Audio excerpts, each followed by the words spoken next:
Assalamualaikum warahmatullahi wabarakatuh. Bismillahirrahmanirrahim. Bapak Maskur selaku Wakil Kurikulum yang saya hormati, Bapak Ibu guru karyawan SMK Negeri 2 Pekalongan yang saya hormati pula.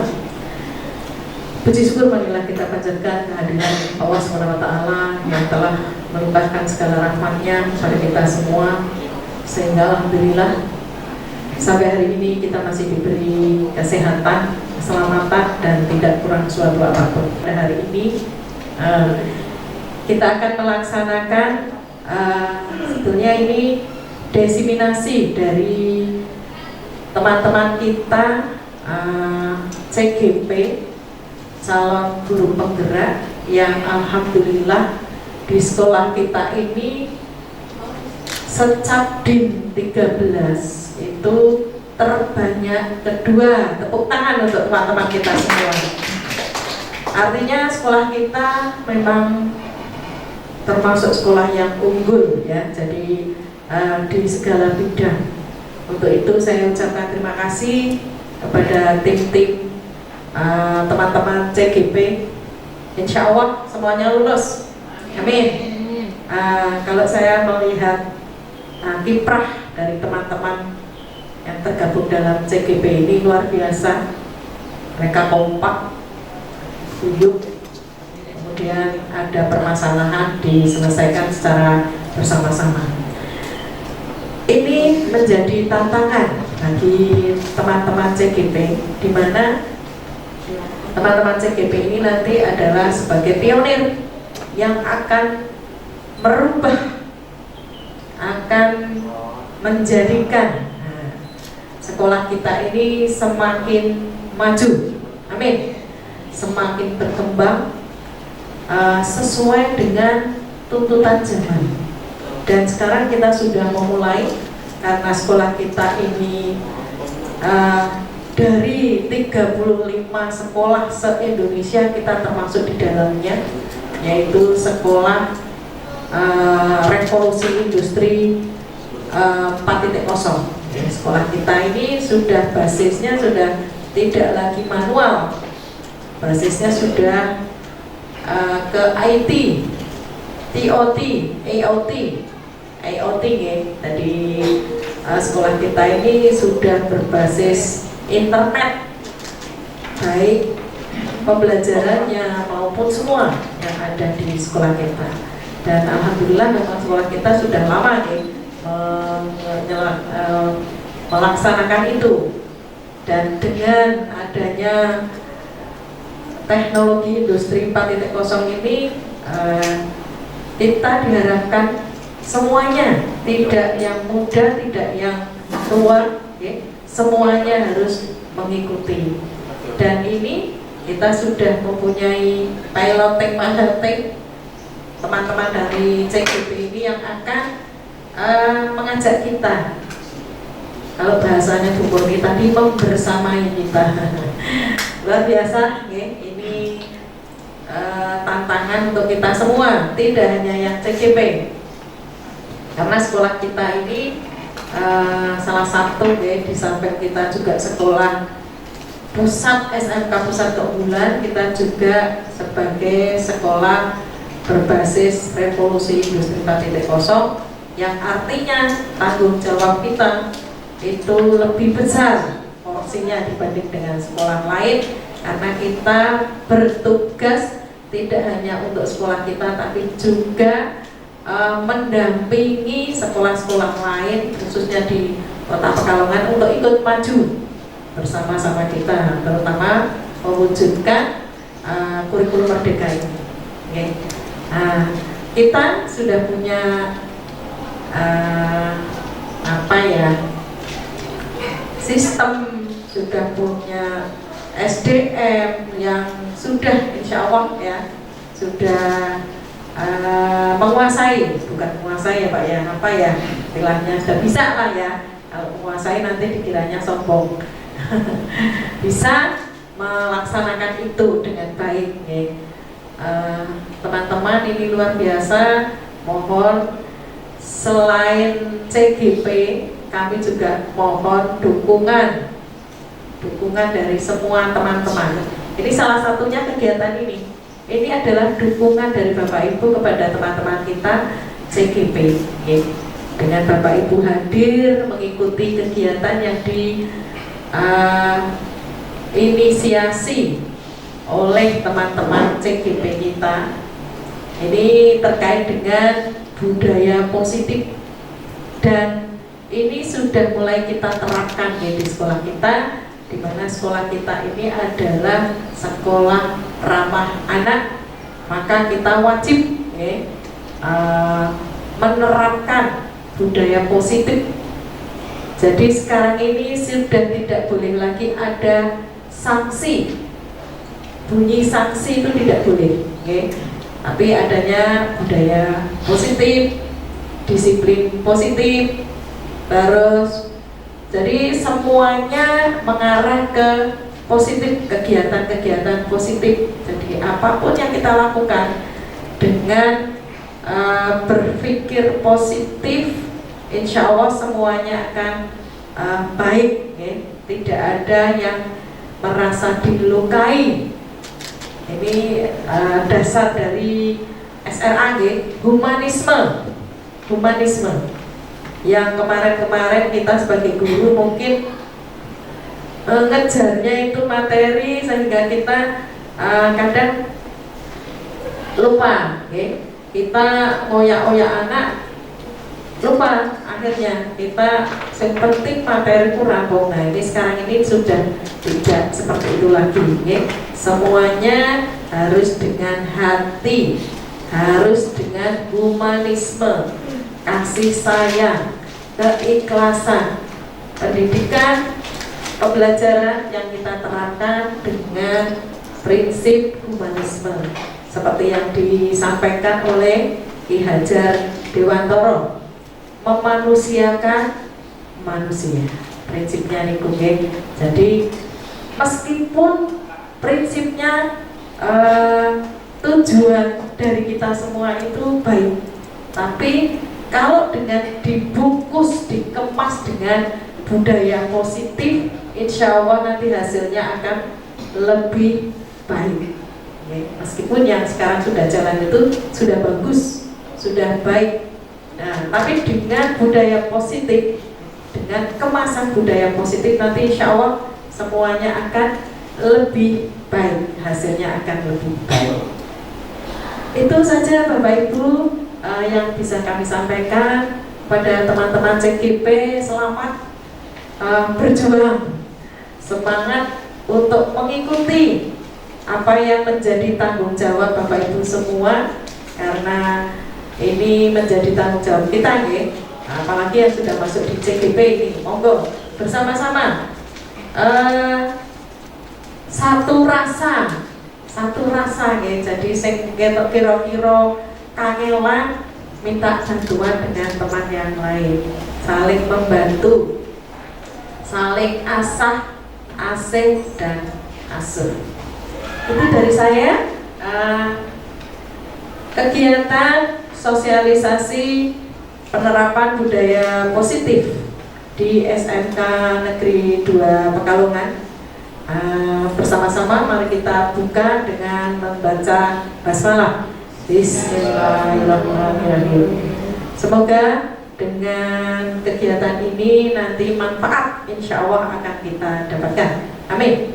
Dari saya sekian. Kalau ada hal-hal yang kurang berkenan mohon untuk dimaafkan. Terima kasih. Assalamualaikum warahmatullahi wabarakatuh. Assalamualaikum warahmatullahi wabarakatuh. Ibu yang kami hormati, bukan dalam hal ini peran saya selaku atas nama OPT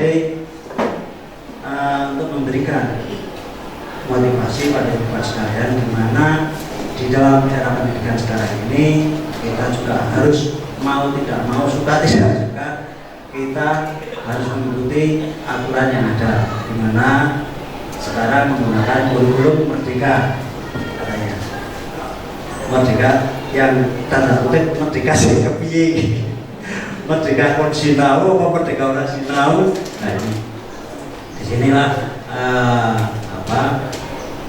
kita harus menyesuaikan dengan aturan-aturan yang ditetapkan oleh pemerintah. Dituntut ibu bapak sekalian untuk aktif. Nah, di dalam keaktifan ini salah satunya yaitu di dalam pola belajar mengajar yang sudah berubah sama sekali dengan era-era sebelumnya. Era saya dulu masih disetrap di depan kelas kayak gini, masih ada. Sekarang sudah tidak diizinkan lagi. Nah, di mana di dalam kurikulum Merdeka ini sekarang guru adalah pimpinan pembelajaran yang memberikan satu dorongan kepada murid agar murid itu aktif dan proaktif. Kemudian terutama guru-guru yang sudah mendapatkan penggerak ini, pertama pada murid, yang kedua juga tutorial sebaya kepada guru yang lainnya, sehingga semua bisa mendapatkan materi-materi tentang apa itu guru penggerak, sehingga bisa dilaksanakan sebagaimana ketentuan yang ada. Kalau dulu kita belajar itu satu mata pelajaran satu guru, sekarang satu sesi beberapa guru. Ini yang saya pelajari dari kurikulum Merdeka itu kayak gitu, dengan model tematik. Contoh pada saat sekarang ini Dinas Pendidikan dan Kebudayaan kebetulan sedang membuat suatu mulok untuk sekolah didas ya, sekolah dasar dan sekolah menengah pertama SMP, tentang satuan pendidikan aman bencana. Nah, kebetulan saya di sana. Nah, disitulah saya menyampaikan berkaitan dengan kurikulum itu. Kemarin juga saya pernah dimintai les dari Radio Kota Batik berkaitan dengan kurikulum Merdeka tadi, di mana dengan kurikulum Merdeka tadi dengan metode tematik, maka mulok satuan pendidikan aman bencana tadi bisa disinkronkan dari beberapa guru, tentang guru Pancasila, tentang kemanusiaannya, tentang fisika, bagaimana proses banjirnya, sehingga disitulah semua guru bisa berkolaborasi membangkitkan motivasi anak dan bisa memberikan satu komunikasi yang berarah, tidak hanya satu arah seperti zaman dulu. Sekarang di dalam pola pendidikan komunikasinya berarah, membangkitkan semangat dari anak, sehingga apa yang cita-citakan dari bapak pendidikan kita, itu betul-betul bisa terlaksana. Ya, tujuh. Nah, pada saat sekarang ini kebetulan SMK 2 juga ini, yang istilah sekolah sekolah bulan pusat bulan, yang nantinya kita semua jadi rujukan dari SMK yang ada di Bawean. Oleh karena itu, mari kita bersama-sama membangun SDM kita dulu. Jangan sampai dikatakan SMK unggulan sehingga dipelajari opo, sehingga jadi opo, kita belum siap. Sehingga marilah kita bersama-sama mempersiapkan diri untuk menyongsong itu, sehingga nantinya kita bisa jadi betul-betul SMK unggulan yang menjadi rujukan dari SMK lainnya.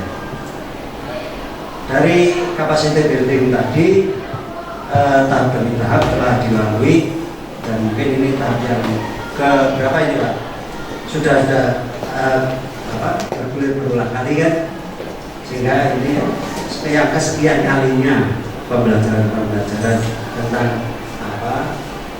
untuk mengarah ke kurikulum merdeka maupun untuk mengarah kepada sekolah unggulan. Kita sudah berupaya tahap demi tahap kita lalui. Nah, selaku komite saya sangat mendukung dan sangat apresiasi pada Bapak sekalian. Yang kita harapkan dari ini semua adalah bagaimana kualitas kita nantinya memberikan suatu output kepada anak didik kita sehingga bisa menghasilkan anak didik yang berkualitas. Memang dari kalau kita lihat sampai dengan saat ini anak-anak SMK kita di dunia tenaga kerja khususnya, karena kita dari SMK pada khususnya kan menciptakan tenaga kerja, sehingga di luar itu kita masih dikata punya nama dengan dunia usaha, dunia industri. SMK itu masih banyak.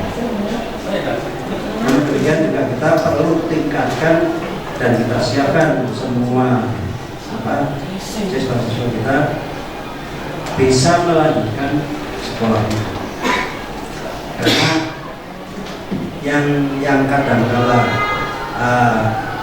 kurang motivasi sehingga anak-anak itu aku anak orang moso yo aku bisa sekolah kan guru tanda kutip awalnya pasti kayak gitu ya, tetapi bisa kita buktikan bahwa kepastian keberhasilan itu bukan hanya hak orang yang awalnya mampu bapak SUB dan sebagainya, bukan, tapi semua bisa sepanjang kita punya semangat, punya tekad, didasari dengan doa kita harus punya keyakinan bahwa keberhasilan itu pasti bisa diraih.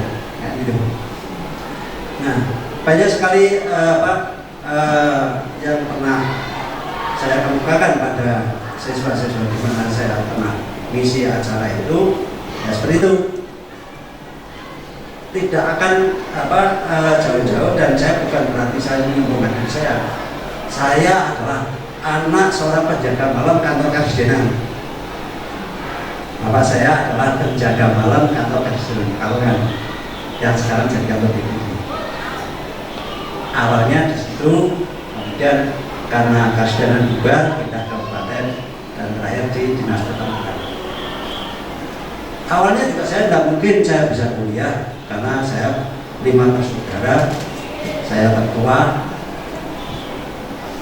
ibu saya guru TK Bayangkari depan sini, depan KPKN. Ya. Nah, itu yang saya motivasikan kepada anak-anak itu. Kita harus punya tekad, kita harus punya semangat, jangan kapal berhenti.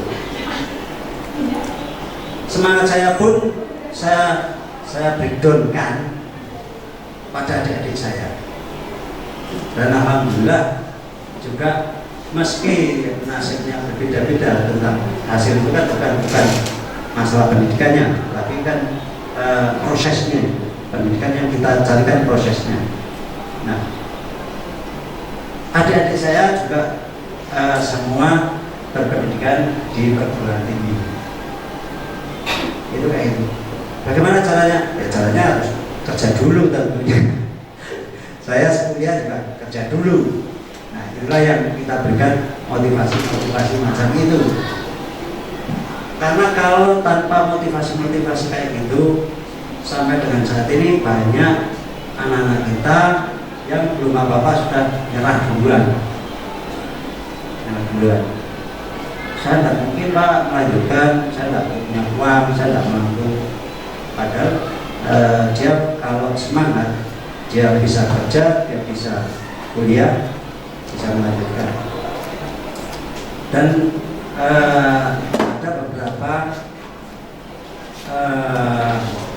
warga kampung saya, jadi RT waktu itu, yang notabene hanya seorang tukang antar material. Saya motivasi untuk bisa belajar di UPER dan sampai dengan kuliah di UNIKA, dan alhamdulillah berhasil. Nah, kembali ke laptop, bahwa kita di dalam pola mengajar saat ini yang dibutuhkan adalah demikian. Yang dibutuhkan adalah dorongan-dorongan kita agar siswa itu tidak takut kepada kita, tetapi hormat pada kita. Nah, yang perlu tanda kutip perlu diperhatikan adalah kita kecederaan sehingga murid itu berjujur. Itu yang sering terjadi, sehingga kadang-kadang kita menyesuaikan dengan anak-anak, kemudian kita terlalu cedak, dan anak-anak, karena anak-anak itu belum bisa membedakan unggah-ungguh ya. Kalau saya katakan unggah-ungguh, kadang-kadang coba berjujur karo gurune. Nah, itu yang perlu kita tanamkan pula tingkat kesopanan. Dan di dalam sekarang saat ini saya juga sedang mengembangkan di BPBD, sedang mengembangkan sekolah atau satuan pendidikan aman bencana. Nah, oleh karena itu saya berkeinginan juga nanti SMK 2 ini akan saya berikan materi itu, di mana ada satgas, satuan tugas yang kita nanti beri keterampilan tentang bagaimana penanganan bencana.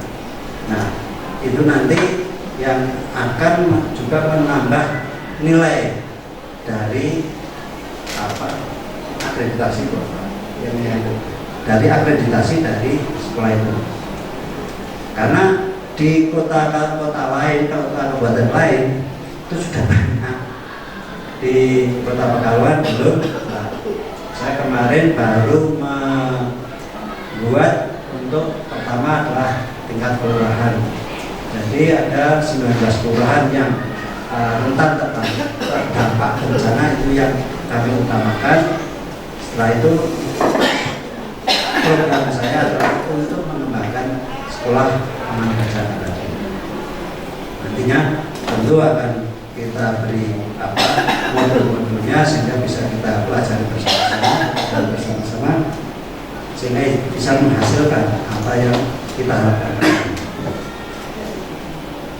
Saya kira itu yang perlu saya sampaikan, dan terutama menjauh yang sudah usia sepuh ini yang kadang-kadang banyak istirahat Pak ya. Ada kan untuk konsinau IT itu kan susah. Ya. IT-nya beda. Ya. Kalau fisiologis ngajar anak itu malah lebih kenal karena banyak pengalaman. Tetapi kalau mengajar belajar IT, karena semua materi-materi tentang kurikulum juga ini juga banyak menggunakan IT. Nah, saya berpikir sepuh-sepuh juga kepikir ini IT. Pemain tak tahu, kalah. Kadang-kadang pegang HP Android sing modern pun bisa nemu SMS sekarang. Kalau telepon kalau ya, kita kalah dengan anak-anak kita. Makanya disinilah terutama yang masih muda-muda untuk meningkatkan keterampilan tentang ke-IT-annya. Apalagi di sini kan juga ada SMK yang mengajarkan IT juga. Saya sendiri juga belajar IT suka secara mandiri, tidak melalui pendidikan, tidak melalui kasus, tetapi secara mandiri akan tekok kancane. Oke, saya kira itu aja Ibu Bapak sekalian. Kurang lebihnya saya mohon maaf. Kami akhiri. Wassalamualaikum warahmatullahi wabarakatuh. Waalaikumsalam. Terima kasih atas kehadiran Bapak Ibu semua dalam acara sosialisasi diseminasi budaya positif. Kali ini nanti pemaparan untuk materinya akan disampaikan oleh Ibu Dwi Yuniani MPD. Waktu dan tempat kami persilahkan.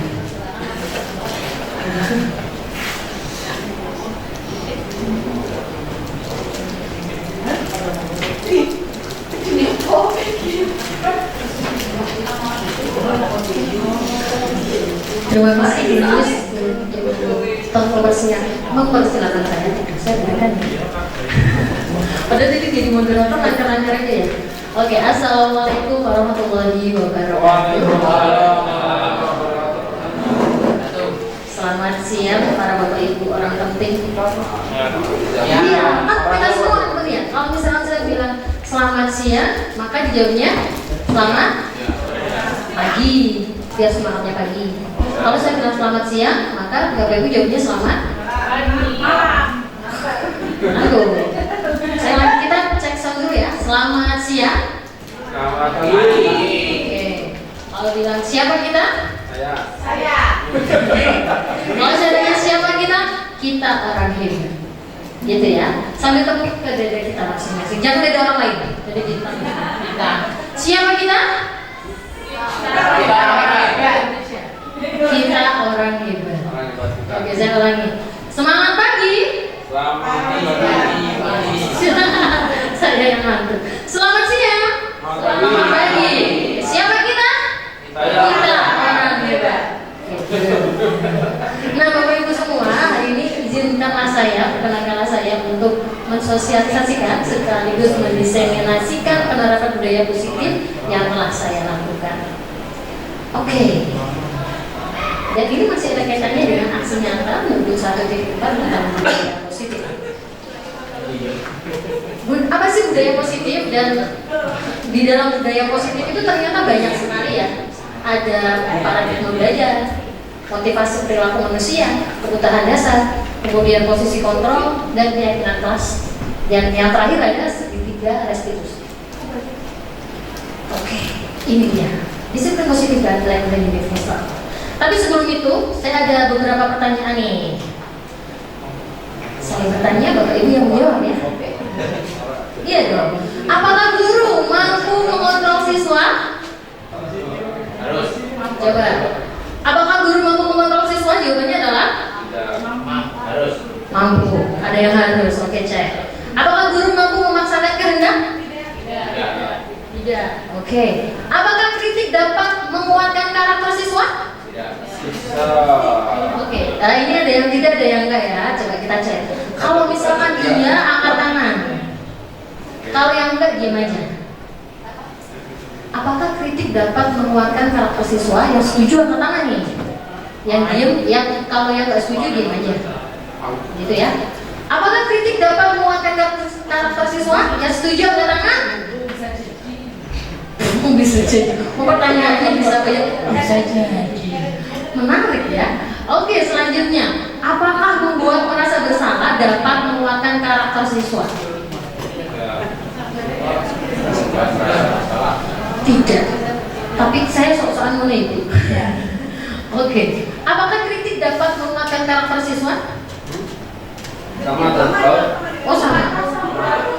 Mana? Atasnya. Oh iya. Ngantuk ini. Nah, apakah hukuman dapat menyadarkan siswa? Ini yang jawab coba saya coba dari guru BK. Monggo Bapak. Saya nanti. Tergantung siswanya.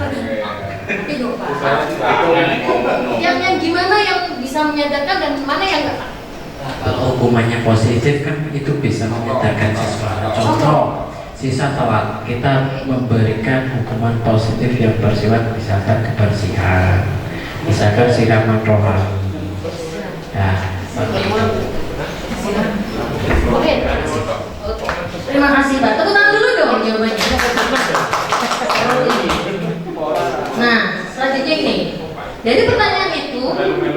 kita akan ke SBG, tapi SBG-nya nanti ada kaitannya dengan materi kita. Apa Mas? Oke, Bapak Ibu bisa sediakan tangan? Ada ya tangannya? Oke, good. Sekarang ambil sesuatu yang berharga di sekitar Bapak Ibu atau apapun atau benda apapun gitu yang menurut Bapak Ibu itu berharga. Sudah kan? Misalkan sudah nih. Oke. Menurut saya ini berharga ini gua banget ini berharga. Gua gak ingin ngasih ke siapa-siapa kan gitu. Nah sekarang partnernya di samping kiri kanannya Bapak Ibu silakan bujuk teman samping Bapak Ibu untuk memberi agar yang bersangkutan memberikan sesuatu yang berharga itu kepada beliau. Coba.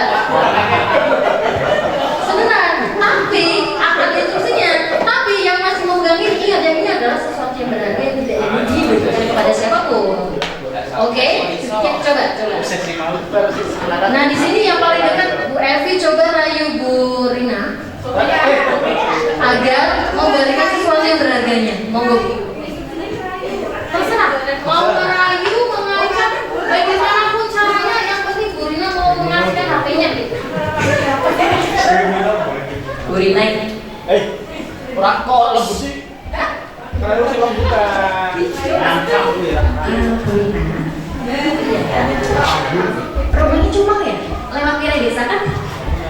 Kalau misalnya HP-nya nggak dikasihkan ke saya, tak ada loh. Mau dikasihkan nggak Bu? Mau dikasihkan nggak Bu? Enggak. Kenapa? Kita nggak potong Ini masa sesuatu yang berharga. Coba lagi. Katanya Nah, dari contohnya Bu Evi, teman-teman, Bapak Ibu semua, dari contohnya Bu Evi tadi menggunakan apa? Ancaman. Tak ada. Tapi Bu Rina bilang gimana? Gak mau, kan ini sesuatu yang berharga. Jadi, teori ini menjelaskan bahwa game ini menjelaskan kita bahwa yang namanya manut apa tidak, menjalankan sesuatu atau tidak itu bukan kontrol dari guru, tapi sebenarnya adalah siswa tersebut mengizinkan dia untuk dikontrol.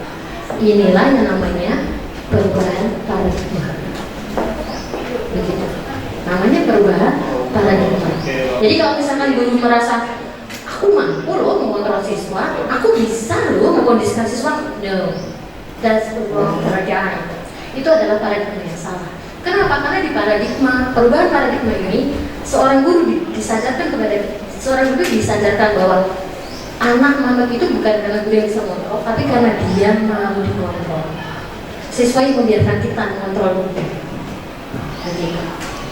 Nah, untuk perubahan paradigma teori kontrol ini atau ilusi kontrol, ilusi guru mengontrol murid itu hanya ilusi aja. Ini bukan kata Miss Dwi, tapi kata Dr. William Glasser dalam control theory. Ilusi bahwa kritik dan membuat orang merasa bersalah itu dapat menguatkan karakter. Maksudnya merasa bersalah gimana sih Miss? Kadang ada nih tipe-tipe guru gitu yang bilang, kamu nggak kasihan ya sama saya? Saya itu dari pagi loh ngajar di sini. Jadi seolah-olah itu membuat anak merasa bersalah. Gitu. Bisa jadi kita melakukan itu kepada murid kita atau bahkan ke anak kita sendiri. Biasanya kalau misalnya sama anak kita kan bilang, kamu nggak kasihan Thomas sama mama? Mama dari tadi itu membuat merasa bersalah dan itu tidak baik. Selanjutnya, ilusi bahwa semua penguatan positif efektif dan bermanfaat. Maksudnya apa nih Miss? Penguatan positif itu nanti ada di teori selanjutnya. Dan ilusi bahwa orang dewasa memiliki hak untuk memaksa. Dan ini sudah sesuai ya. Antara kita tidak bisa memaksakan hati. Nah, filosofi pendidikan Gajah Dewantara ini saya yakin Bapak Ibu semua sudah sangat paham karena di SMK Negeri 2 Pekalongan alhamdulillah sudah menjadi SMK PK, kemudian berlanjut lagi menjadi SMK Revolusi Industri. Kalau ini sudah dikuasai. Bahwa filosofi pendidikan Gajah Dewantara itu adalah bukan tabula rasa. Siswa bukan lagi atau anak bukan lagi kertas putih yang kosong. No. Semua anak terlahir dengan bakatnya masing-masing atau punya. Dan bahwa budi pekerti adalah salah satu kunci utama agar anak bisa tumbuh kembang sesuai kodratnya. Dan tugas guru itu untuk menuntun bakatnya, bukan menuntut kehendak. Kalau di sini Ki Hajar Dewantara menjelaskan kita bahwa guru itu ibarat petani. Kalau misalkan kita menanam, ada anak itu jagung, ibaratkan jagung, ada padi, ada ketela gitu ya.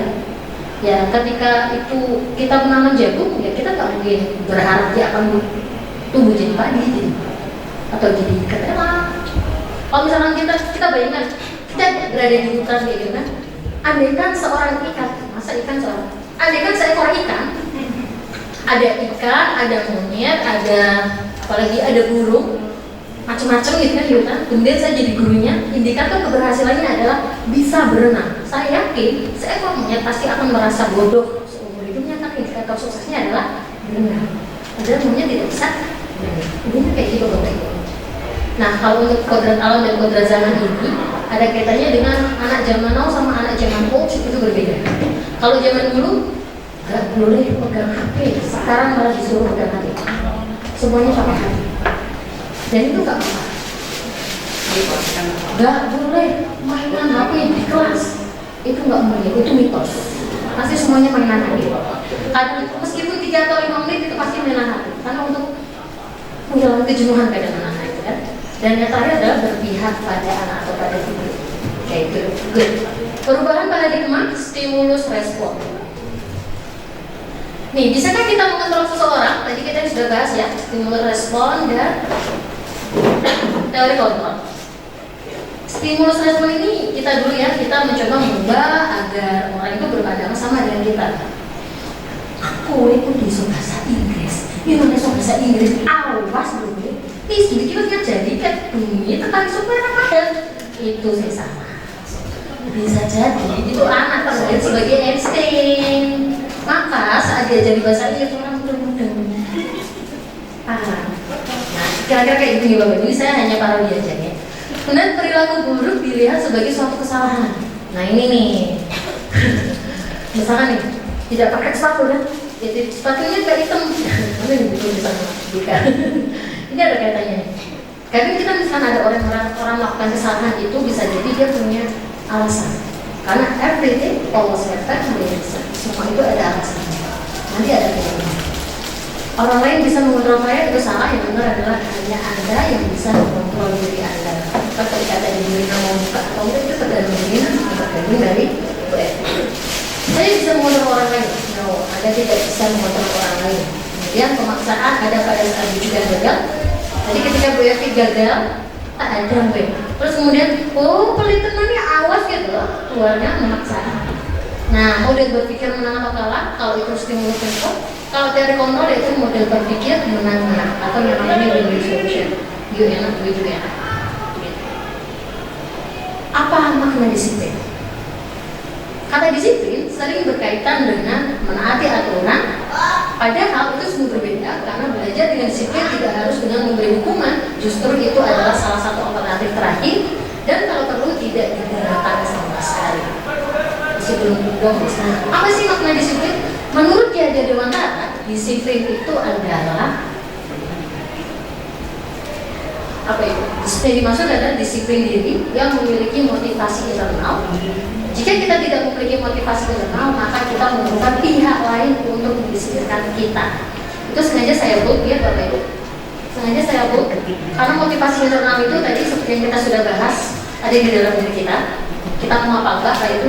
Kemudian memerlukan pihak lain untuk mendisiplinkan kita.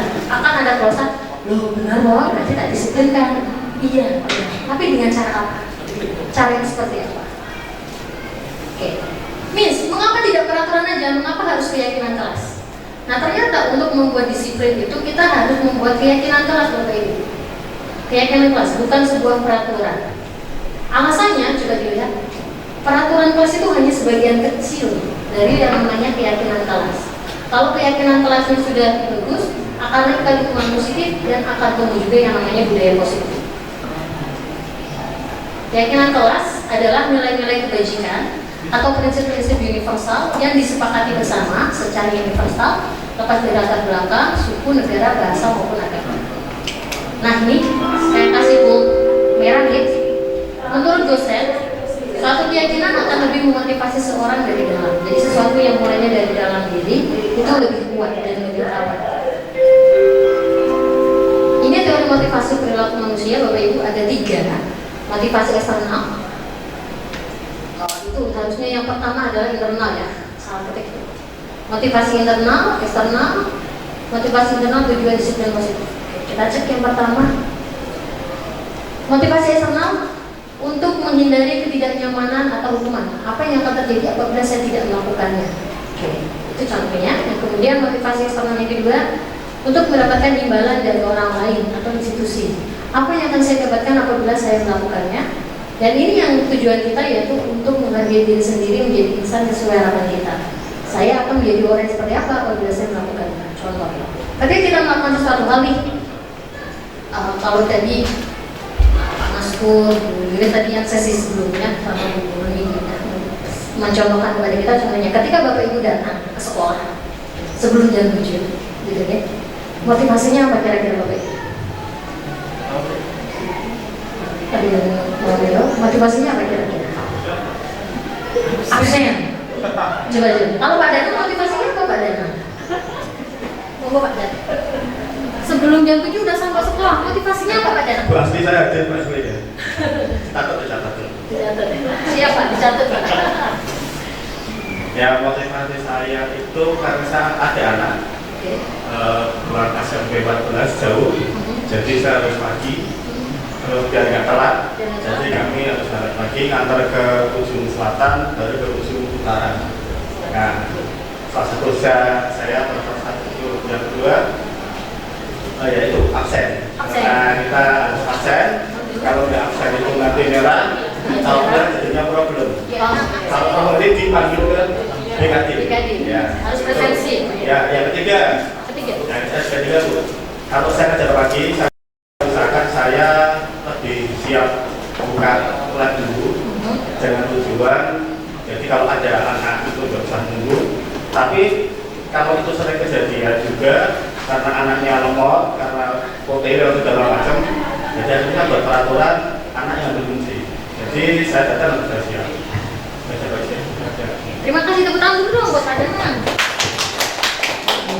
Nah itu ya Pak ya. Jadi dari paparannya Pak Dana itu sebenarnya Pak Dana sudah memiliki motivasi eksternal sekaligus motivasi internal. Motivasi eksternal yang pertama yaitu terjawab apa yang akan terjadi apabila saya tidak melakukannya. Yang tidak terjadi ketika Pak Dana tidak bangun pagi dan datang pagi-pagi adalah anaknya terlambat. Ya. Oke. Kemudian absennya, presensinya bermasalah. Gitu nggak Pak? Ya. Itu masuk motivasi eksternal. Nah, tadi ketika Pak Danang bilang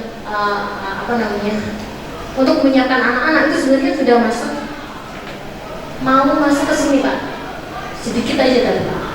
Belum sepenuhnya. Andai kan Pak Danang tadi menjawab, saya akan menjadi orang seperti apa? Saya akan menjadi orang yang seperti apa bila saya melakukannya? Andai kan tadi Pak Danang bilang saya akan menjadi orang yang lebih baik, yang lebih disiplin dan menjadi contoh untuk anak-anak saya, itu berarti Pak Danang sudah masuk ke internal. Nah, tapi kalau tadi Pak Danang masuk ke eksternal dan masuk ke eksternal. Tapi itu sudah bagus karena ada motivasinya, gitu ya. Saya tadi saya bilang jawabannya Pak Danang itu sudah masuk antara motivasi eksternal dan internal sudah ada. Okay, next, pembentukan keyakinan kelas, ini ya. Keyakinan kelas bersifat abstrak, kemudian keyakinan kelas berupa pernyataan-pernyataan. Keyakinan kelas senantiasa dibuat dalam bentuk positif. Kemudian keyakinan kelas itu tidak terlalu banyak. Semua warga kelas sebaiknya ikut berkontribusi dalam membuat keyakinan kelas dan bersedia meninjau kembali keyakinan kelas dari waktu ke waktu. Ini cukup berbeda karena tadi kan peraturan kelas sama keyakinan kelas nih. Kalau peraturan kelas itu kadang ada bahasa-bahasa yang negatif. Siswa tidak boleh terlambat. Nah, dalam keyakinan kelas bahasa negatif itu tidak diperbolehkan. Berarti diganti gimana? Siswa datang tepat waktu.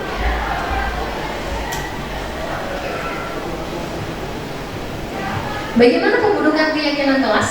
Nih, tadi ya. Ini dokumentasi di samping adalah dokumentasi yang telah saya lakukan. Ini saya melakukannya di kelas 12 akuntansi. Kalau di foto ini kebetulan kelas 12 akuntansi 1. Jadi ini Bapak Ibu, bagaimana pembentukan keyakinan kelasnya? Saya bertanya kepada teman-teman hal positif apa yang sudah ada di kelas ini. Coba tuliskan. Kemudian nanti mereka menuliskan di sini. Pakai kertas sticky note gitu ya. Kemudian ditambahkan.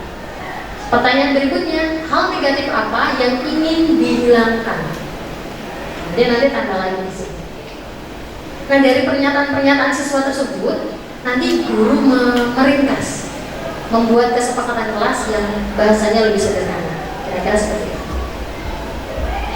Selanjutnya, dengan menyepakati keyakinan bersama, murid diharapkan menunjukkan motivasi intrinsiknya, tidak lagi motivasi eksternal seperti dengan pembelajaran pribadi. Nah, ini menarik. Saya saat diberikan materi ini agak terkaget-kaget. Karena sejak kecil orang tua saya selalu bilang seperti ini. Dek, kalau kamu ranking 1, ibu kasih tas baru. Ya. Dek, kalau kamu masuk 3 besar, dapat sepatu. Apakah Bapak Ibu menerapkan seperti itu juga? Ya. Ada yang iya, ada yang enggak. Bagus. Kalau yang iya, saya juga seperti itu awalnya. Saya ternyata enggak bagus toh. Enggak bagusnya sebelah mana, Miss? Nah, ternyata seperti ini. Penghargaan itu juga bisa menghukum secara tidak langsung. Penghargaan ternyata bisa merusak hubungan. Contoh di kelas, ada anak pintar nih, kita kasih penghargaan terus nih. Nanti akan meneruskan, nah paling semua penghargaan yo cacat wae bu, ada yang seperti itu. Apalagi bahasa Inggris ya, paling nanti yang dapat dia, aku nggak dapat. Itu namanya penghargaan merusak hubungan. Ada hubungannya jadi agak sebel gitu sama orang-orang yang dapat penghargaan, iya nggak sih? Nah, kemudian yang kedua, penghargaan mematikan kreativitas. Sebuah penelitian itu menemukan fakta unik, anak-anak yang ketika berhasil diberikan penghargaan itu ternyata lebih tidak kreatif karena orientasinya adalah dapat sesuatu, bukan untuk mengembangkan dirinya. Tapi kalau anak itu melakukan sesuatu karena ya ini untuk pengembangan diri saya, maka dia akan kreatifnya akan terasa terus seperti itu. Yang ketiga, penghargaan mengurangi motivasi intrinsik. Tadi ya, penghargaan yang tadi saya bilang, kalau aku bagus, ya aku dapat hadiah nih dari ibu. Gitu. Tapi tidak berpikir ketika nanti saya bagus, saya akan lebih berkembang, saya akan lebih baik lagi seperti itu. Nice. Masih dihukum oleh penghargaan, itu penghargaan itu ternyata tidak efektif. Hal ini terutama pada anak-anak kelas di TK seperti itu. Jadi ketika siapa yang dapat bintang gitu kan, dapat bintang itu ternyata ketika seorang guru tersebut berganti, ini sebuah penelitian, seorang guru tersebut tidak berangkat, ternyata yang satunya tidak memberikan bintang, anak-anak itu akan kecewa. Gitu. Awalnya saya ketika mendapatkan materi ini, saya agak berontak dalam hati saya, mau Yusi. Soalnya bapak ibu saya dulu kayak gitu dulu, masih penghargaan. Kalau berhasil panis dan dulu kayak gitu, ternyata tidak kayak. Pengaruh jangka pendek dan jangka panjang. Jangka pendeknya, anak akan berorientasi kepada orang lain, atau dapat imbalan, atau dapat sesuatu, bukan untuk pengembangan diri. Dan ini masih ada kaitannya dengan penelitian tadi. Penghargaan itu mengurangi ketepatan dan juga kreativitas. Nah, sekarang kita kuis Bapak Ibu. Kalau tadi kita ada punish and reward ya. Sekarang ada hukuman atau konsekuensi. Ini tebak-tebak berhadiah.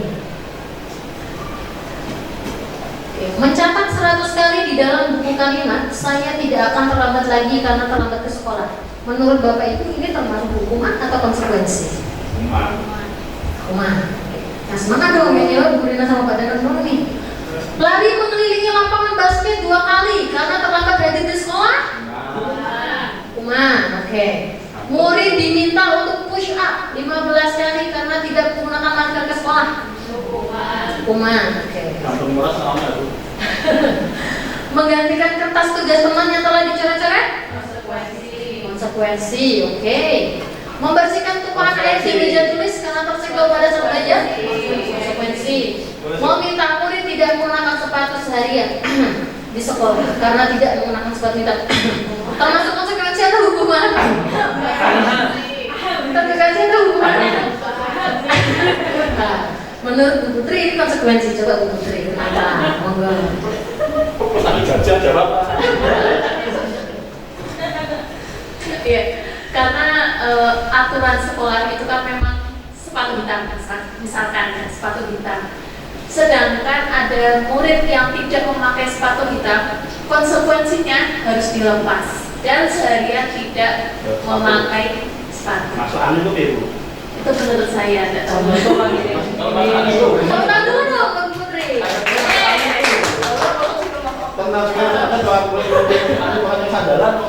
Iya. Oke, nanti kita buka bareng-bareng ya kuncinya ya secara berjamaah. Terima kasih Bu Putri. Menarik.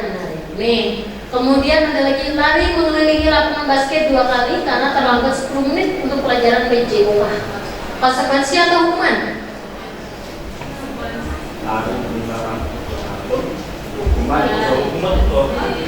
Konsekuensi atau hukuman?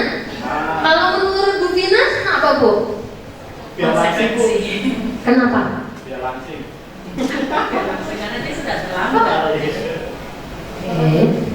Kalau Bu Mila? Merupakan suatu kesepakatan disepakati oleh siswa dan guru. Kalau terlambat 10 menit berarti ada apa? Dia mengelilingi lapangan gitu kan. Kalau anak yang terlambat dia pasti konsekuensinya mengelilingi lapangan. Oh gitu, oke. Terima kasih. Tepuk tangan dong buat Bu Vina dan Bu Mila. Kita buka kuncinya ya. Tadi yang ini benar ya? Konsekuensi. Miss, kenapa ini konsekuensi? Coba perhatikan kalimatnya. Lari mengelilingi lapangan basket 2 kali karena terlambat 10 menit untuk pelajaran PJOK. Kata kuncinya adalah pelajaran PJOK. Ini pelajarannya apa ini? Olahraga.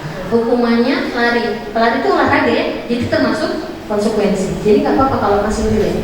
Nah kemudian tadi yang sepatu, mana nih sepatu? Ternyata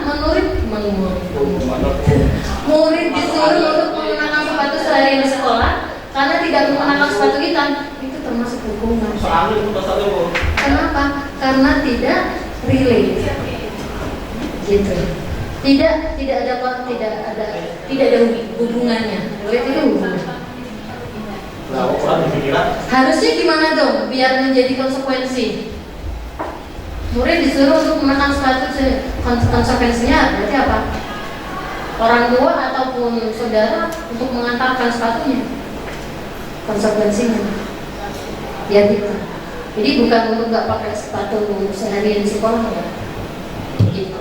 Ini menurut teorinya dosen ya, jadi tentang hukuman atau konsekuensi. Jadi kalau boleh disimpulkan, dikerucutkan, kalau konsekuensi itu dia ada korelasinya dengan tindakan yang dia lakukan. Contohnya saat salah, terlambat di pelajaran PJOK berarti lari. Berarti ada kaitannya dengan lari. Next, perbedaan hukuman dan konsekuensi. Ini Bapak Ibu perbedaannya. Oke. Hukuman sesuatu yang menyakitkan harus terjadi, membuat anak sakit. Sesuatu yang menyakitkan dan harus terjadi.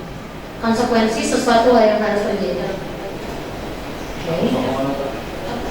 Nah, mungkin yang jadi pertanyaan ketika tadi nggak pakai sepatu, apakah ada di aturannya? Ada kesepakatan bersamanya? Kalau ada kesepakatan bersamanya tidak bisa. Ya, membuat anak sakit fisik maupun hati untuk jangka panjang lama, membuat anak merasa tidak nyaman dalam jangka waktu pendek. Ini hanya dalam jangka waktu pendek. Anak membenci kedisiplinan, ini dampaknya. Kalau yang konsekuensi, anak menghargai disiplin. Kalau hukuman itu bersifat paksaan, kalau konsekuensi bersifat stimulus tanggapan. Kemudian mendorong anak menyakiti diri sendiri, yang ini mendorong anak agar mudah menyesuaikan diri. Kemudian konsep diri yang buruk, yang ini konsep diri yang baik. Kemudian ada anak belajar untuk menyembunyikan kesalahan dan anak belajar untuk mematuhi peraturan. Terakhir, kalau hukuman itu kadang anak ada yang marah, ada yang merasa bersalah, bisa melakukan, merasa tidak dihargai dan lainnya. Sedangkan untuk konsekuensi, kehilangan hak, dibuat tidak nyaman, dianjurkan untuk sementara time. Ini sepertinya Bapak Ibu udah ngantuk ya? Ngantuk ya? Nah, kalau ngantuk coba pas ya pasangan-pasangan nih. Yang Bu Lilis bisa sama dia, gitu ya. Coba kita tadi sesuatu yang berharganya mana? Bisa diletakkan di tengah-tengah di antara ini ya. Jangan yang berat-berat, pensil atau apa gitu. Nah, pensil kalau ada ya, boleh pensil. Stick boleh. Nah, ini biar nggak ngantuk nih. Sudah? Belakang Pak Mim sudah? Atau jajannya boleh ditaruh di tengah gitu ya? Jajannya satu aja, jangan satu kardus maksudnya. Sudah? Sudah semua? Bu Vina apa sesuatunya? HP. Bapak, bapaknya Bumila itu. Punya yang Bu Welin gitu. Soalnya nih hujan sudah kenyang, biasanya apa yes? Oke, good. Nah, coba sekalian. Sekarang itu Bu, dekat Bu. Jangan terlalu jauh. Ini kita salah satu aja. Ini wadah itu. Oke, siap ya. Jadi Bapak Ibu yang harus dilakukan adalah saya hitung 1, 2, 3, cepat-cepatan untuk mengambil bolpen yang ada di tengah itu. Jangan ngalah. Ada yang udah aku mengalah aja. Kan lagi discuss dulu. Jangan ya. Kita mulai. Fokus, Bufin. Fokus, cepet-cepetan kamu Camilla. Salah satu aja tuh. Ayo, siap ya. Cepet-cepetan nih. 1, 2, 3. Ini pesertanya. Jadi pesertanya gini ya. Cepet-cepetan. Oh, ini kayak pakai krim. Ayo 1, 2, 3. Biasanya kalau peserta lain 1, gini kan. Mak gini kan. 1, 2, 3. Iya, enak banget. Oke. Slow motion, berarti saya harus berpikir cepat nih. Apa gimana caranya Bapak Ibu biar namanya itu? Bapak Ibu ingat kita punya 5 jari ya? Kita punya 5 jari. Ada 1, 2, 3. Kita perkalian ya. Perkalian. Misalkan nih contoh-contoh. 1, 2, 3. Kita mengikutkan cepat-cepatan. Berarti 2 kali 1 berapa? 2. 1, 2, 3. Jangan gini. Oke. Kalau gini kan nggak kelihatan nih. Kita mulai 1, 2, 3. 9. Nah, tapi yang cepet. 9. Yang 9. Gitu ya. Kita mulai. Yuk. Berbantu dulu biar mulai ini baru mulai. Kalau biar seru sambil berdiri ya. Oh enggak berdiri. Stand up guys. Sini boleh. Stand up berdiri biar nggak ngantuk Bapak Ibu. Oke. Berdiri. Monggo. Wesley dan Wenda juga berdiri. Ikut bergames. Ya. Ingat ya, ini perkalian. Jadi kalau misalnya contoh. Contoh baik. 1, 2, 3. Kosong. Dan nggak boleh kosong ya. Kalau karena semua dikalikan tuh hasilnya kosong. Siap ya. Tunggu padanan berdiri padanan. Stand. Padanan tuh dong. Kakinya ya. Siap ya. Perkalian. Contoh. Tester lagi. 1, 2, 3. 3. Nah, cepet-cepetan. Gitu ya. Habis ya. Siap ya. Oke. Kami sama Pak Rizky berarti. Siap. Oke. Saling berhadapan nih. Siap ya. Saling berhadapan dulu. Oke. Siap semuanya. 1, 2, 3. Lagi. 1, 2, 3.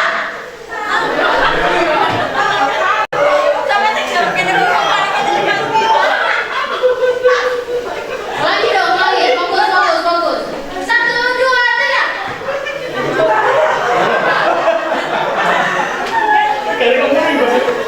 Nah, sekarang kayak gini, Bapak Ibu nyoba sendiri tanpa di apa dari saya. Coba 3 kali. Coba gitu kan. Kalau sekali, yang menang dia boleh duduk, yang kalah dia belum boleh duduk. Coba dulu. Ya, kita mulai ya. Jadi yang menang bisa duduk ya.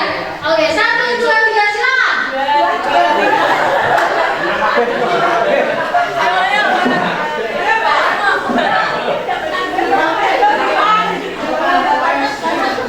Oke, tepuk tangan dulu dong buat kita semua. Oke. Saya melanjutkan ya. Sudah lumayan agak bangun kan ya Bapak Ibu ya. Nah ini kebutuhan dasar. Ini menarik nih kebutuhan dasar. Jadi dari teori ternyata ada 5 kebutuhan dasar manusia. Yang pertama adalah survival atau kebutuhan untuk bertahan hidup, love and belonging, cinta dan kasih sayang.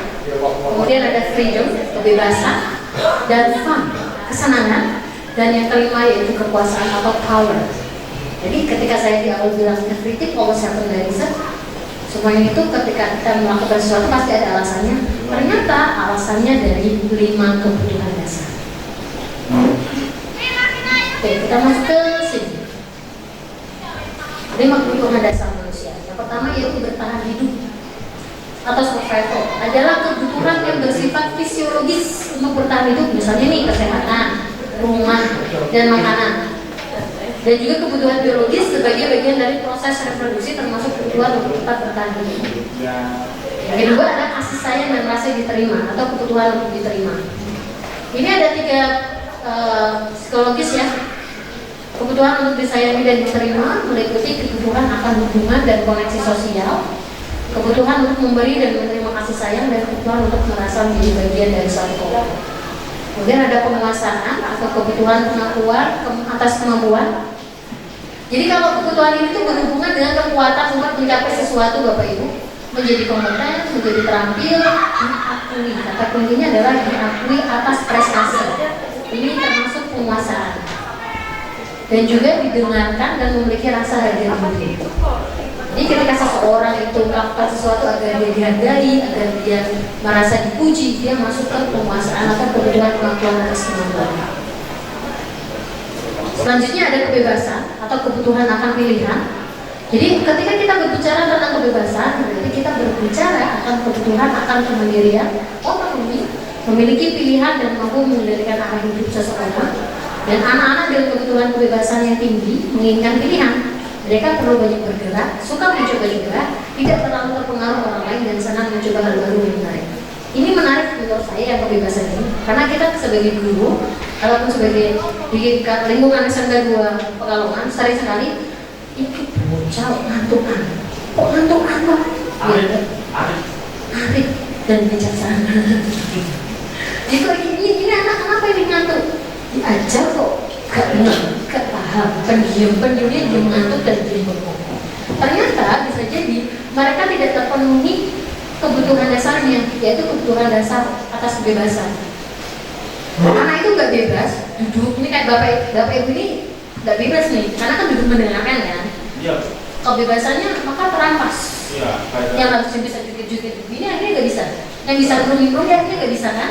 Iya, nah, oleh sebab itu, maka di tengah-tengah, karena saya memahami ada yang namanya kebutuhan akan kebebasan, ada ice breaking di tengah, di depan, di tengah, seperti itu. Tujuannya untuk kebebasan. Maka tadi berdiri sejenak, ketawa ke TV, meskipun belum melompat, itu setidaknya ada sedikit kebebasan, tidak hanya duduk saja. Dan di sini kesenangan, kebutuhan untuk merasa senang. Kebutuhan akan kesenangan adalah kebutuhan untuk mencari kesenangan, bermain dan bersalah. Bayangkan, hidup tanpa kenikmatan apapun, betapa menyedihkan. Ini. Gleiser menghubungkan kebutuhan akan kesenangan dengan derajat bahwa semua hewan dan dengan tingkat intelijensi tinggi itu suka bermain. Jadi Gleiser itu mengungkapkan bahwa semakin tinggi orang kecerdasannya, maka semakin senang dia bermain. Karena semakin banyak tantangan di dalamnya. Makanya dalam kurikulum Merdeka ini, seorang guru tidak hanya diminta untuk belajar di dalam kelas saja, maka bisa untuk belajar di luar atau outing. Dan ada kaitannya juga dengan profil pelajar Pancasila. Ketika profil pelajar Pancasila itu ada yang namanya pertumbuhan karakter, ada outing class, ada project. Itu mengharapkan bahwa dalam kurikulum Merdeka itu benar-benar memahami bahwa yang namanya anak itu kebutuhan untuk penafsirannya sangat tinggi, dan kodrat anak itu adalah kodratnya apa? Bermain. Oke. Selanjutnya, Bapak Ibu, nih, ini menarik nih menurut saya. Dari sekian materi yang menurut saya paling menarik selain 5 dasar kebutuhan tadi, ada yang namanya posisi kontrol guru. Yang pertama ada penghukum, pembuat rasa bersalah, teman, pemantau, manajer. Oke, coba nih. Ini nanti Bapak Ibu bisa mengamati lingkungan sekitar ya, sama mengamati diri sendiri. Oh ternyata saya termasuk tipe ini loh, gitu.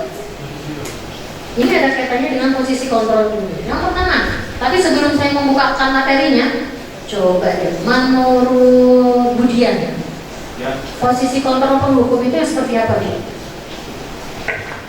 Kalau dari kalimatnya ini yang di sini kayak gimana gitu kalau menurut apa ya, intinya mungkin untuk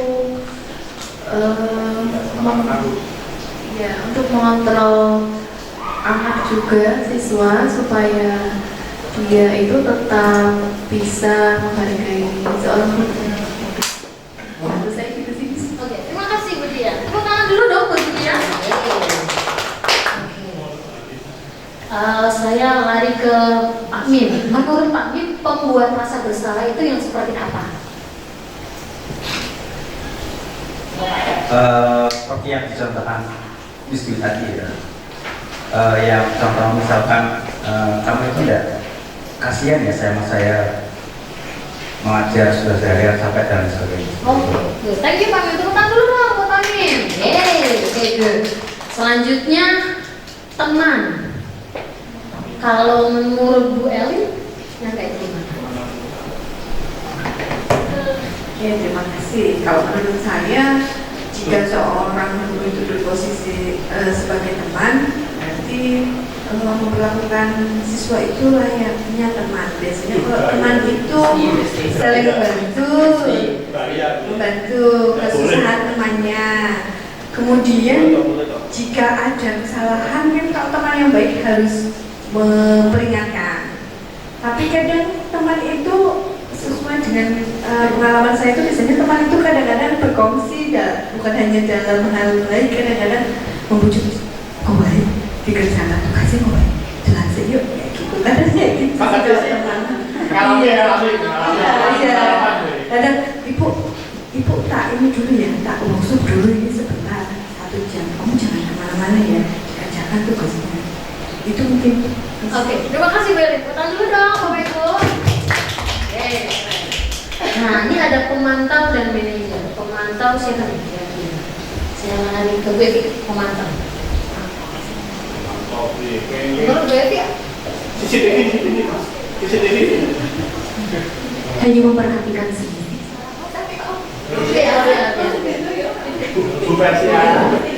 Kalau menurut saya, Gak usah pakai bisa nggak? Bisa, biar masukin lagi. Oke, tahu. Oh, menurut Bu Evi hanya memantau aja. Kalau menurut Bu Putri, yang manajer apa? Manajer. Pengaturan juga.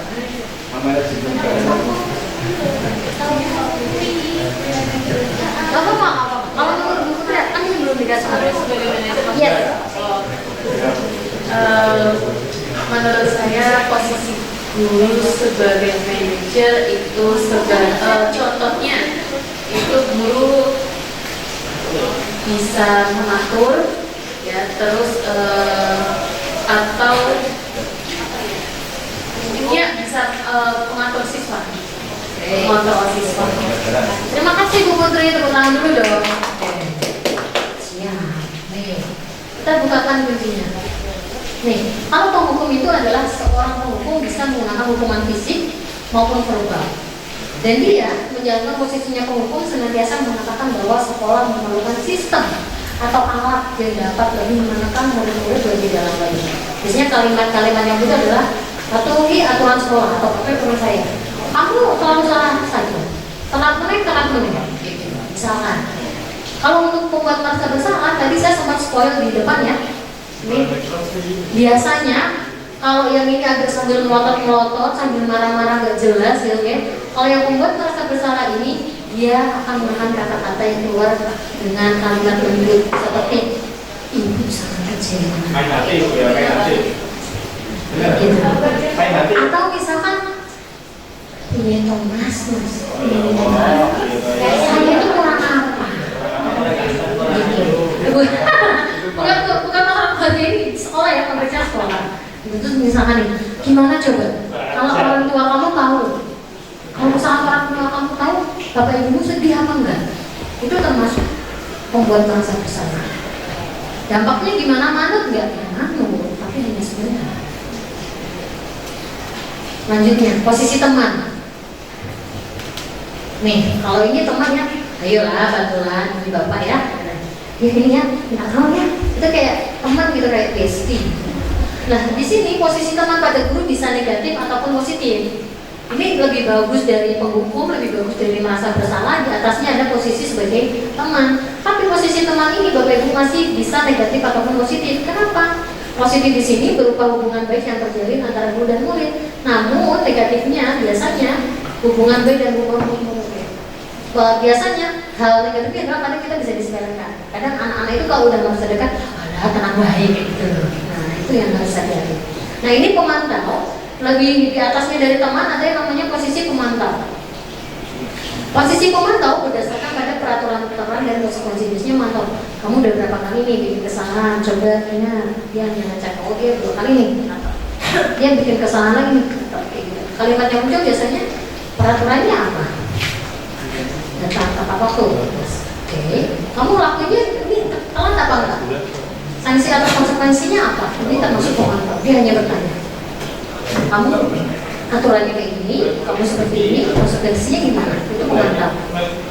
Selanjutnya adalah posisi manajer. Posisi manajer ini adalah posisi yang akan kita kejar Bapak Ibu, di mana murid diajar untuk menganalisis kebutuhan dirinya maupun kebutuhan orang lain.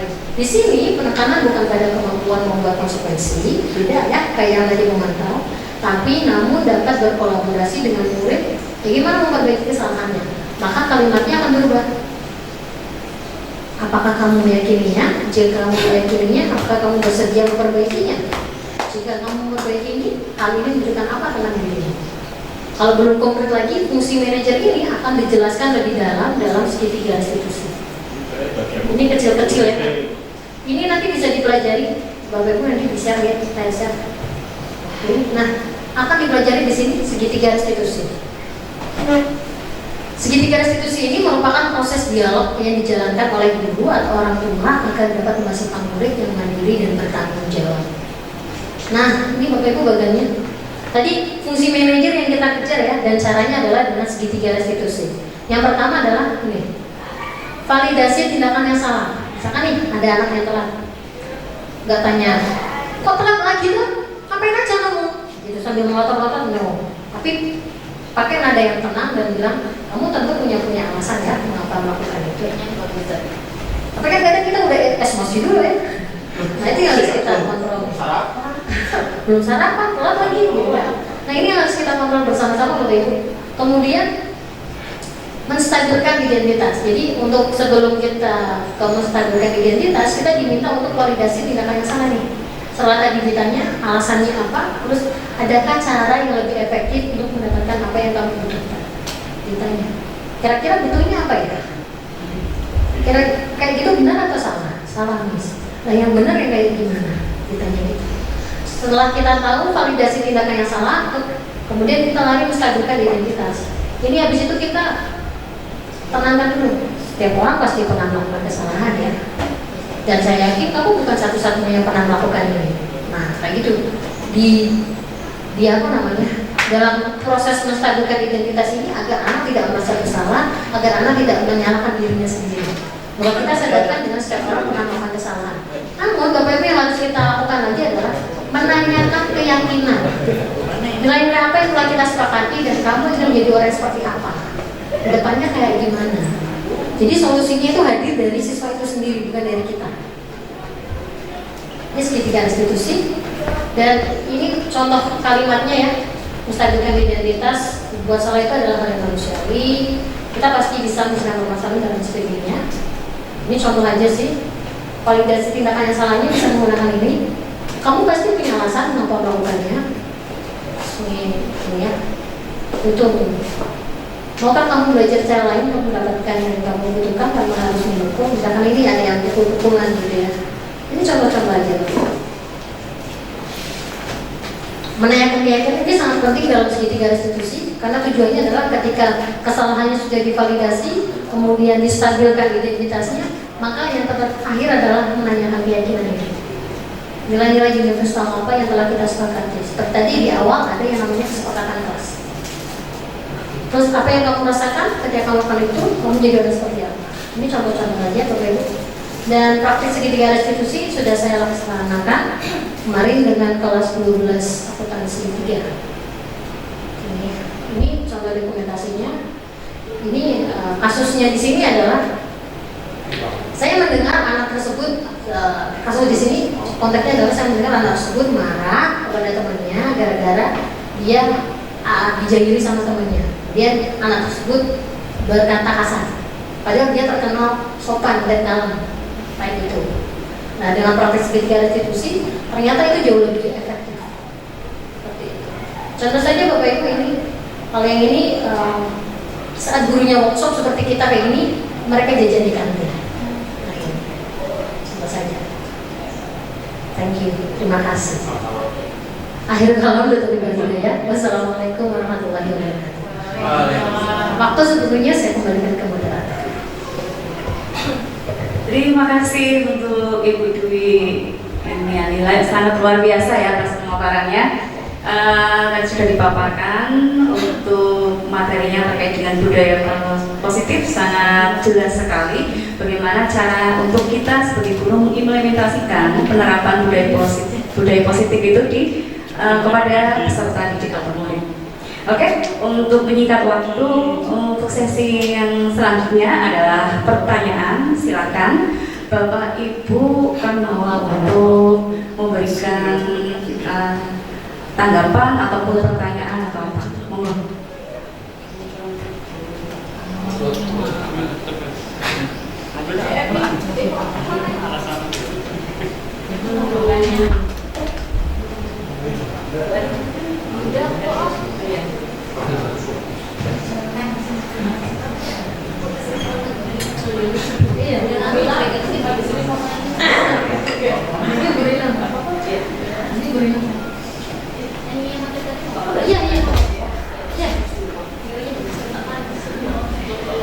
Maaf, bisa mau tanya, kalau misalkan pada bagiannya tadi 5 poin ya, saya lupa.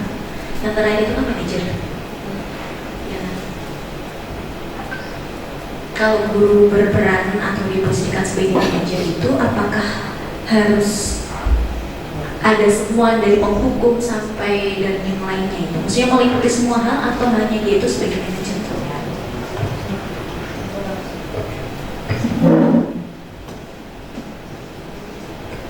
Terima kasih Bu Evi atas pertanyaannya.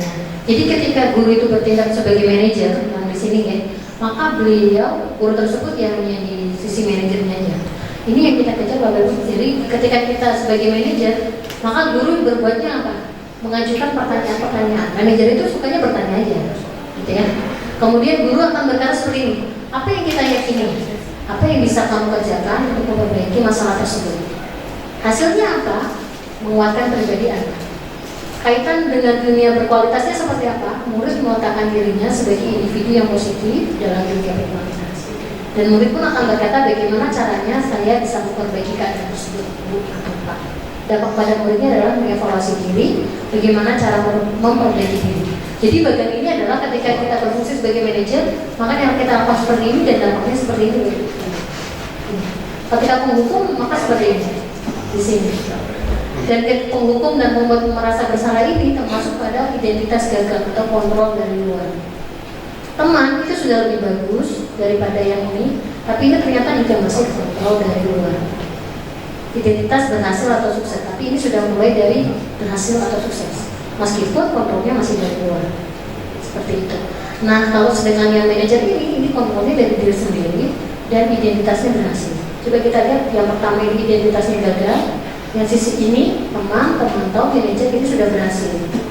Cuma yang membedakan yang teman dan pemantau ini masih kontrol dari luar, sedangkan yang manajer ini kontrolnya sudah dari dalam diri sendiri. Seperti itu. Terima kasih Bu atas pertanyaan. Terima kasih Bu Dwi atas jawabannya. Selanjutnya untuk ada pertanyaan lagi, mohon silakan Bu Bila. Aja sih.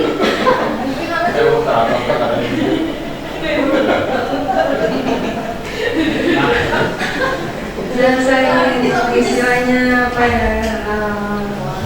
Bagaimana caranya kita itu kadang-kadang memberikan motivasi pada siswa, tapi saya kadang-kadang kok hanya diem aja. Apakah kita harus di mana?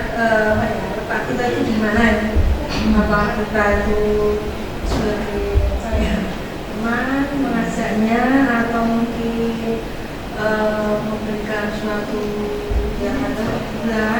siswa itu ada motivasi, semangat dengan apa yang kita inginkan.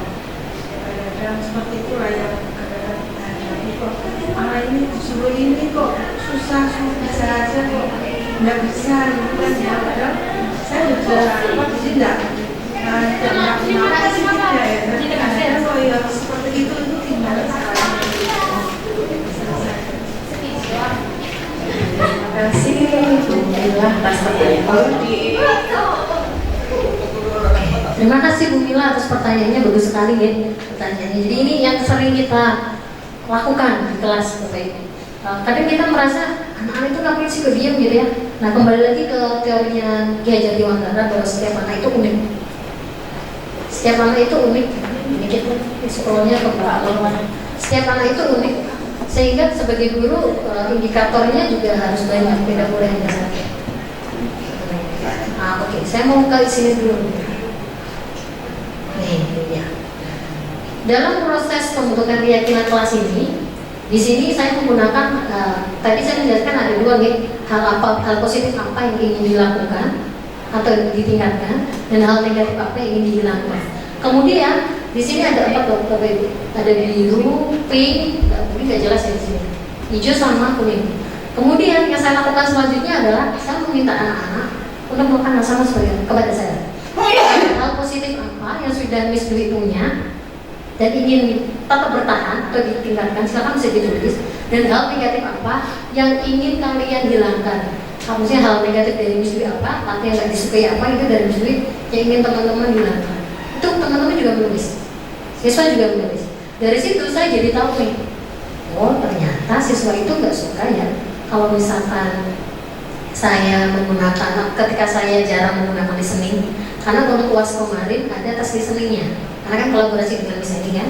Sedangkan siswa saya kasih listening itu hanya 1 kali atau 2 kali. Ternyata siswa bilangnya, Miss dibanyakin listeningnya. Gitu Bu, jadi kita tahu dulu nih, oh ternyata siswa nggak kurang suka nih kalau mintanya ada listening lagi. Listeningnya kalau 1-2 kali kurang, seperti itu.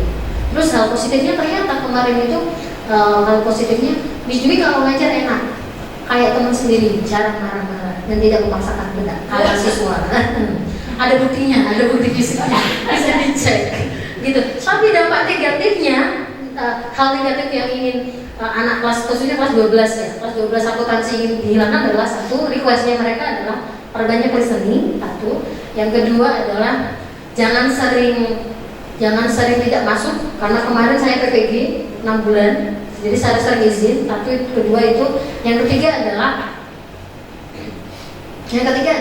jangan terlalu cepat kalau ngomong bahasa Inggris.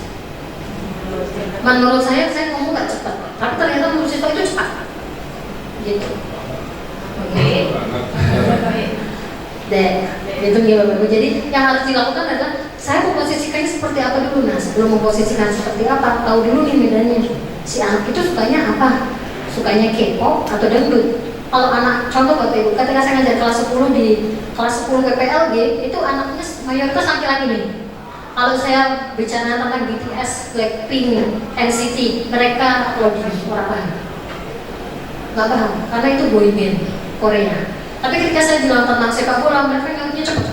Jadi ketika saya memberikan contoh di Grace of Comparison, ya tentang sepak bola kalau di PPLG. Kalau di akuntansi ya tentang BTS dan Lisa Blackpink kayak gitu. Jadi disesuaikan dengan bidangnya. Gitu.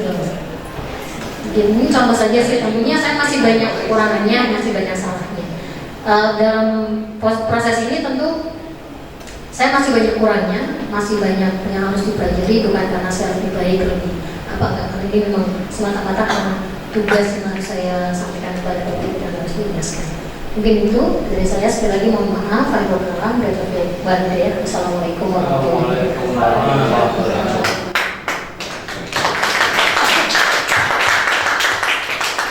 Terima kasih sekali untuk Bu Dwi atas pemaparannya. Dan saya sebagai moderator akan menarik kesimpulan bahwa kita sebagai guru dalam hal melakukan kita sebaiknya kita mengetahui dulu apa-apa yang ada di siswa agar kita mengerti tentang sifat ataupun minat perilaku karakter yang dimilikinya. Kemudian saya di sini mengingatkan bahwa untuk mengetahui bagaimana keluhan atau permasalahan, sebaiknya kita sebagai guru sebelum peserta didik itu mematuhi peraturan, alangkah baiknya kita membuat keyakinan kelas, karena dengan adanya kesepakatan kelas yang dibuat antara siswa dengan guru ternyata dampaknya efeknya luar biasa. Begitu aja, terima kasih. Saya sebagai moderator, kurang lebihnya minta maaf. Assalamualaikum warahmatullahi wabarakatuh. Waalaikumsalam.